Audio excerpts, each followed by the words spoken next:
Greetings, Indiana congregations. This is the information about the Engaging Young Adults initiative for congregations in metropolitan Indianapolis. By viewing this video, you will be able to determine if your congregation wants to apply and what you need to do in order to apply for this initiative. Before you continue, make sure you have downloaded from the webpage the collateral material. There's an information sheet, there's an article, and the application itself. You're going to want to be able to reference those as we proceed through this presentation. The Engaging Young Adults Initiative is a project of the Center for Congregations. You may have a lot of experience with the Center for Congregations, or this may be your first encounter with our organization. You can, of course, learn more at our website, centerforcongregations.org. But the Center for Congregations has been in existence in Indiana since the mid-1990s with the express purpose of helping local congregations do what they're trying to do, specifically by helping you find and use the best resources to meet the challenges and opportunities that you identify. Most of our services are free or at very low cost because we are offered as a gift to congregations from the Lilly Endowment. That's our funder. The endowment, like the center, believes that the work you do as congregations really matters. And we're honored to be able to support and strengthen your work as the Center for Congregations. Again, some general information about the center. We have 4 services. We offer workshops and education events around the state of Indiana, around different practical topics to assist congregations of all traditions. We offer a no-cost individual consulting service that your congregation can access at any time. Information about that on our website. We maintain the Congregational Resource Guide, the crg.org, which is an online resource to help you find the tools to enhance your ministry. And we offer grants. You may have been involved in the past with our non-competitive grants program or with a special grant initiative like this one. So the grant project that you're going to hear about today is just one of our services. With that background, we turn our attention now to this particular special initiative of the Center for Congregations called Engaging Young Adults. Setting the tone for our work is this verse from the prophet Isaiah. See, I am doing a new thing. Now it springs up. Do you not perceive it? As we at the center have been learning more about congregations engaging young adults around our state, we can see that new things are springing up, but they haven't entirely come into focus. So we're inviting you to consider your congregation being part of discerning what new thing might be emerging in your midst. It's not easy because the picture is not clear. And the way is not entirely clear. But with this quote from the prophet, we believe we are in good company. So why? Why is the Center for Congregations offering this Engaging Young Adults, or EYA, initiative? The main reason is that this is a challenge that over the past several years we've been hearing about from a wide variety of congregations around Indiana. Not very often do congregations call us and say, we need help engaging young adults, but often the things that they do call us about. Should we start a new worship service? How can we improve our communication? How can we better use social media? How can we better engage our community and those in need? Often when we get in conversations about those kinds of challenges, under the surface is a desire to better engage young adults in the congregation's most deeply held values and ministries.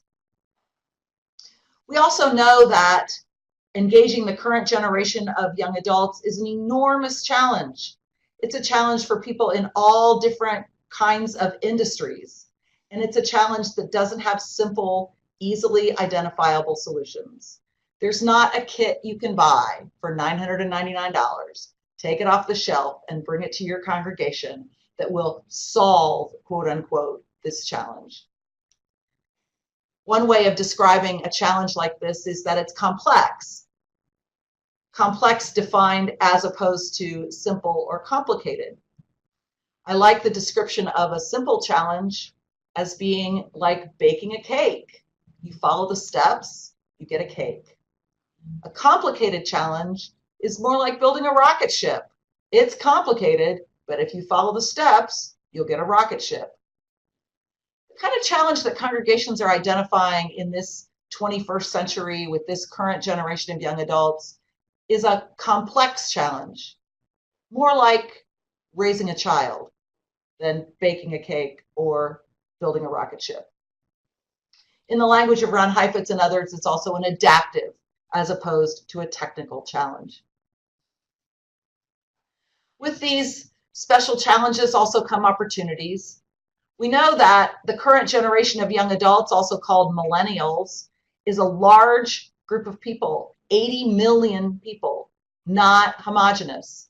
So even the best generalizations, the most heavily researched generalizations, are limited. We also know that congregations around Indiana are very different. Your setting may be urban, suburban, rural, or small town. The diversity of the generation of young adults and the diversity of types of congregations makes this initiative particularly challenging. At the end of the day, what motivates us and what we believe motivates you is that congregations matter. While there are demographic changes and there are different changes in how congregations engage their neighbors and engage in ministry, the fact that congregations matter doesn't change. I like this quote from a small group of young adult ministry leaders that gathered to help inform our thinking about this. Congregation provides intergenerational relationships that you don't get any other way. In our individualistic, consumerist culture, a congregation provides community with values different from the culture, a community around identity and belief. That's a purpose that resonates with lots of humans with spiritual needs, including humans in the 20s and early 30s age bracket. So, some details about the Engaging Young Adults, the EYA initiative. This is a special opportunity for selected congregations. We won't be able to accommodate everyone. For selected congregations to invest significant time and effort. We can't underscore that enough.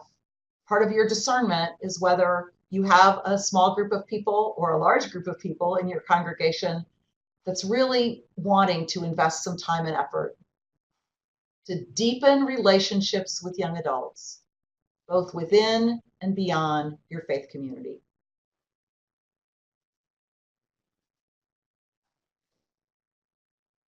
We've learned in our work that people in their 20s and early 30s don't relish being called millennials, and they don't really relish being called young adults. They are first and foremost adults, adult humans in their 20s and early 30s. So for the purposes of this project, we want you to think about people between the ages of 19 and 35. You may have ministries that extend younger, that extend older, but for this initiative, that's the focus. And the focus is the congregation, a single congregation, your congregation. And the focus is on developing ministries. And the ministries need to be between the congregation and that age demographic. One caveat is that while many adults in their 20s and early 30s are parents, this project is not about children's or family ministries. The focus is on the adults themselves. So here are the components of the project. And again, you may want to make sure you have the materials from the website, the instructions on the application, and the information sheet will go along with what we're going to present here. The purpose of this project is for the participating congregations to practice ways of engaging young adults in empathetic conversation for the purpose of understanding their lives and building relationships. To share and interpret those experiences that you hear about, the experiences, needs, and perspectives of young adults across the wider congregation. So listening to young adults in your community and sharing what you hear with your wider congregation. And then connect your congregation's deepest faith commitments with the experiences and the needs that you're hearing about. To the end that you will follow the lead of young adults in piloting ministry projects, developing ministries that enhance and enrich young adults' religious lives. And in that final portion of the initiative, participating congregations will receive grant funding for their efforts. So here's how it works. We will select up to 30 congregations by application. And this information video is to help you apply if that's what you choose to do. Those congregations that participate will commit to this process to engage in intentional learning from and with the young adults in your context, and to develop young adult-led ministry initiatives receiving grant funds to implement the project. Throughout the process, we'll be meeting in learning communities so that you can talk with your peers about what you're learning, what you're trying, and how you are proceeding and experimenting. Who should apply? Individual congregations. The Center for Congregations works with individual congregations. We're not able to accept into this initiative judicatories, faith-based nonprofits, or groups of congregations. Individual congregations only. And they need to be congregations that are in the 8 counties of metropolitan Indianapolis: Boone, Hamilton, Hancock, Hendricks, Johnson, Marion, Morgan, and Shelby. Applications can only be accepted from congregations in those 8 counties. If your congregation is in another county in Indiana, you can be resourced by the Center for your young adult ministries, but you cannot apply for this initiative. And those that apply should be congregations that have a genuine desire to engage young adults. Here's some details about the calendar and the commitment that's required. Again, you'll find this on the information sheet. Over the summer of 2019, the congregations that are accepted into the program will have an assignment to complete. On August 28th, they will gather for the first Education Day in Indianapolis to be introduced to the program and to do sharing in their learning community. They'll come back on November 20th for another Education Day to share from the work that they've done through the fall and to begin developing a pilot. In the spring of 2020, the third Education Day will include sharing about the work that is being done and designing a grant-funded project. In the fall of 2020, applications will be prepared for the grant funding, and beginning in November, congregations will have a year to implement their project from November 2020 through November 2021. For those up to 30 congregations that are accepted into this program, the application for grant funding in 2020 is not competitive. However, we never guarantee a grant. You do need to meet the deadlines and meet the requirements of the grant project in order to access the grant funds. So if your congregation is ready to apply, here's how you do it. Gather the information. you're watching the on-demand video information session, you may want to invite others in your congregation to also view it so that they're on board with what you're looking into. The next step is to gather a group from your congregation to discuss the Engaging Young Adults article. It's about a 3 or 4 page article produced by the center. It has some discussion questions, and it's important that you have a group from your congregation read and discuss this article because that'll be one of the questions on the application. You're going to want to discuss all of the application questions with a small group of potential team members, people that are interested in this initiative. Designate one person to write the application after you've had your discussion.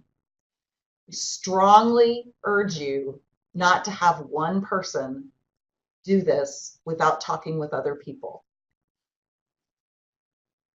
And the deadline for the application is May 1st, 2019. You can scan your completed application and email it on that date, or you can mail it through the U.S. Postal Service postmarked by that date. So this is a moment to get the application in front of you and to walk along with me as I outline each question and what we're looking for. Of course, we need basic information. This is just to make sure that we have accurate information about your congregation, how to contact you, your EIN number. If you don't know what that is, you can get it from the person who pays the staff. That's the tax ID number. We'd like to know the size of your congregation, however you count that. Some congregations count the number of individual members. Some count the number of households. Most congregations also count average worship attendance. Give us those numbers to give us an idea of your size. Again, to give us an idea of your size, we'd like to know what your congregation's annual budget is. And then list for us your key leadership. Some congregations have mostly paid staff, clergy and lay. Some congregations have mostly volunteer leaders. Many have a combination. Whoever you identify as your key leaders, just list those there for us in that basic information section. And then the questions that we're asking you to reflect on with a small group before you answer them on the application. The overall goal is to help us get to know your congregation, what's important to you, and why you want to be involved in this initiative.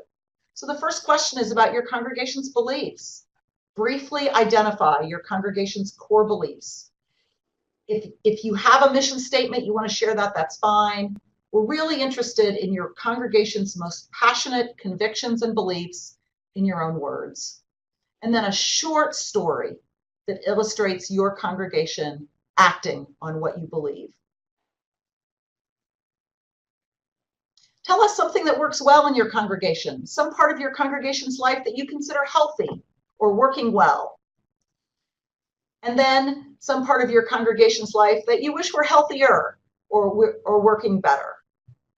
In these cases, obviously, no right answers. We're just looking for you to tell us a little bit about your congregation and how you see it.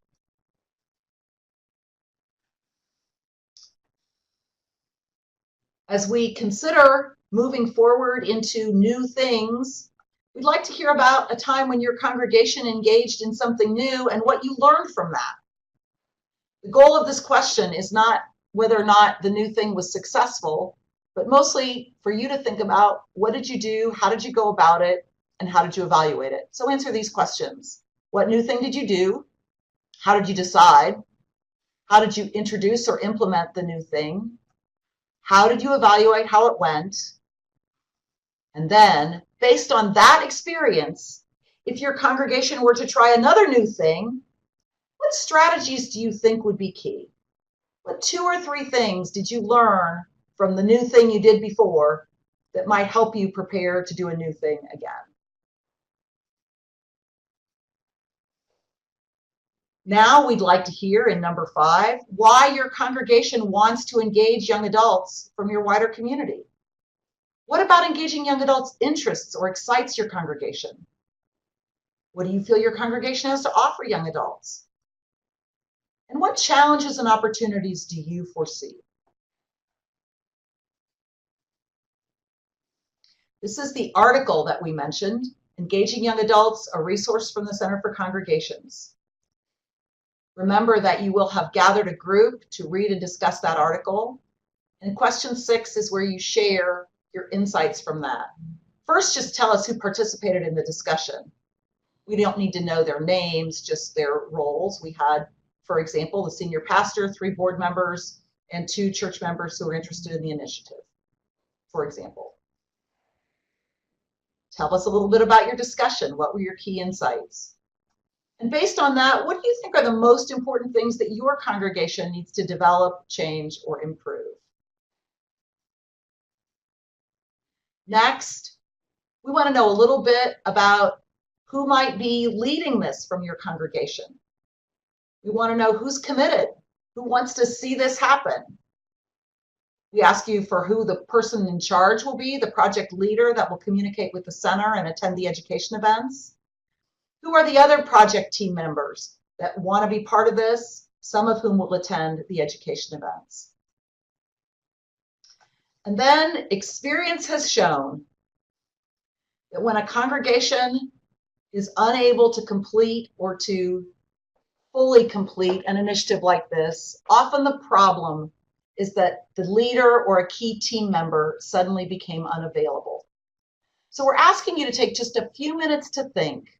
If your project leader or another key person suddenly became unavailable or left your organization, how might your congregation pivot to continue full participation in this initiative?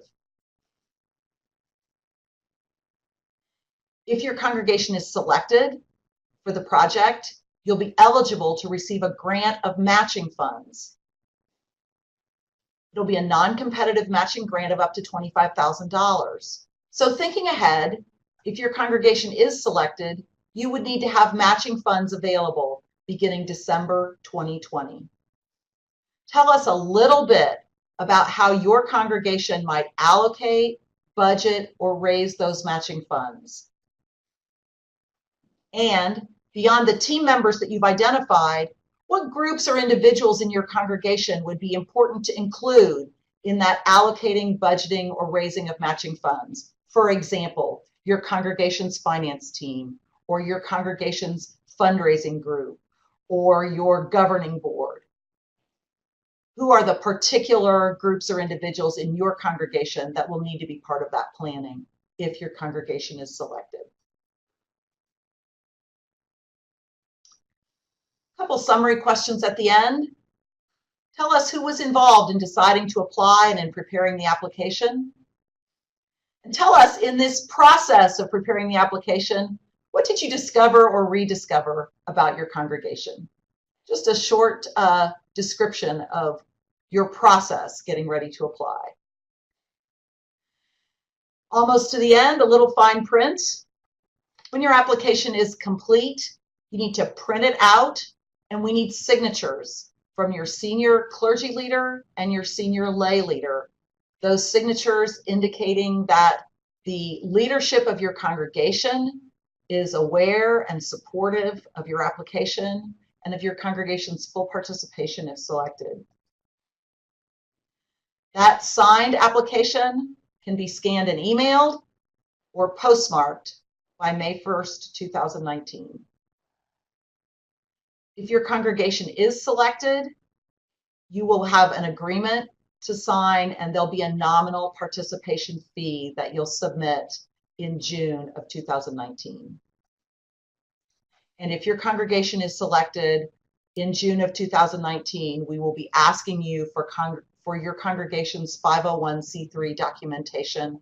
We can give you more information about that at that time, but you will need to provide that through one of the methods that is authorized for that documentation. Thank you for your attention to this online information session about the Engaging Young Adults Initiative for congregations in the 8 counties of metropolitan Indianapolis. If you have questions, please go first to the webpage, centerforcongregations.org/Engaging Young Adults Initiative. There's also an icon on the homepage that you can just click for the EYA initiative. Or feel free to email me, Wendy McCormick, the project coordinator, or call me if you have questions about the project or applications. I leave you with our thought from Isaiah. See, I am doing a new thing. Now it springs up. Do you not perceive it?